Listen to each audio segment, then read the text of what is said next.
Yeah, welcome back, y'all. Cause y'all don't know, if first time tuning in or whatever. Welcome to Everything Football 62. I'm your host, Jonathan Big Tech Johnson.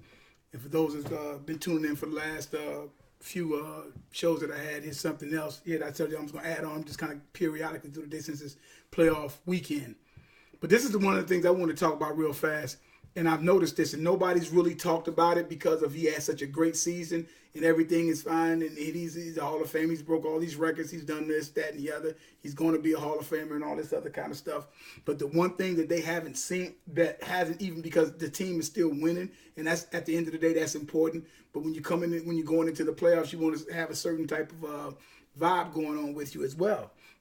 Well, this is what I've seen in the last 8 games, and I'm talking about Drew Brees and the Saints in itself. In the last 8 games of the season, right? Even though, like I said, they finished 13-3, if I'm not mistaken. Saints were top teams and whatnot, but definitely are beatable and don't look like, kind of to me, like the world beaters that they were last year. That's just my opinion right now, you know. But yeah, it's Drew Brees. Everything cool with Drew Brees, and I'm only saying that because it's like in his last 8 games. Right, the first four of that last 8 game stretch that he started quarterback, right? The first 4, Drew, because he was throwing the ball like crazy. Drew Brees, 1,145 yards in those 4 games. In those 4 games, and he had 15 touchdowns, 15. In those 4 games that he had, right, lighting up. That's like 286 yards, almost 300 yards passing a game, and averaging right at 3 touchdowns a game, right? Ever since the Dallas, and that's why I say Dallas has the template to how to beat New Orleans and what they did. And that's what I was saying with Dallas earlier about what Dallas needs to do on defense. They have to play that way.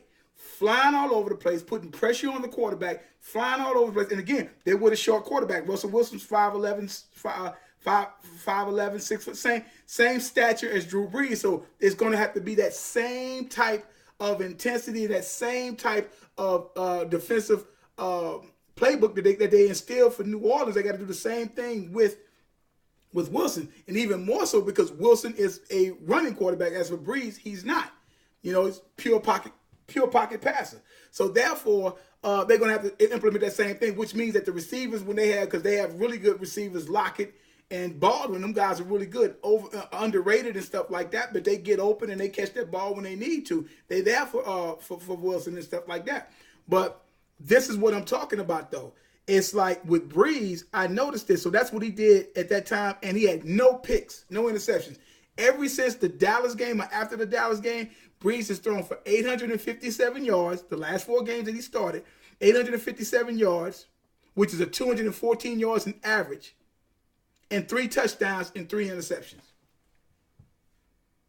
You know, I mean, he did whatever he did against Pittsburgh the last game that he played, which basically they should have, Pittsburgh was going on about to win that game, but Juju fumbled the ball and, you know, and all that kind of stuff, which is typical of Pittsburgh season anyway. But yeah, so in the last 4 games, 3 touchdowns, in the last 4 games, 3 touchdowns and 3 interceptions. So that's something that it will be interesting to see how they will, how defenses is going to be playing them. And if Dallas, like I said, you know, but that template definitely has been used to try to shut them down. And even right now, I haven't seen really that much from, except for probably, you know, Kamara and all, and Ingram and them guys like that and whatnot. So I say my whole take on the thing is that the way you deal with them is when you have high flying offenses, one of the things that you have to do when you're playing against them, one of the things you have to do is obviously keep them off the field. But if you're getting on the field with them, you have to lay the wood to them. You got to hit these guys. They put pressure on Brees, Dallas did, and they were hitting Kamara and them the way Kamara had never been hit since he's been in the league. Nor Ingram, not even their receiver and all them other guys. They were bringing the wood, and in other words, they made it physical. It was a physical game that you got to play against an offense like that, and you got to stay in your lane, have your responsibilities, and not play too wild or out of sorts. In other words, be aggressive, but you have to be in control aggressive. You can't be wild all over the place. And Dallas linebackers, Vanden Earth,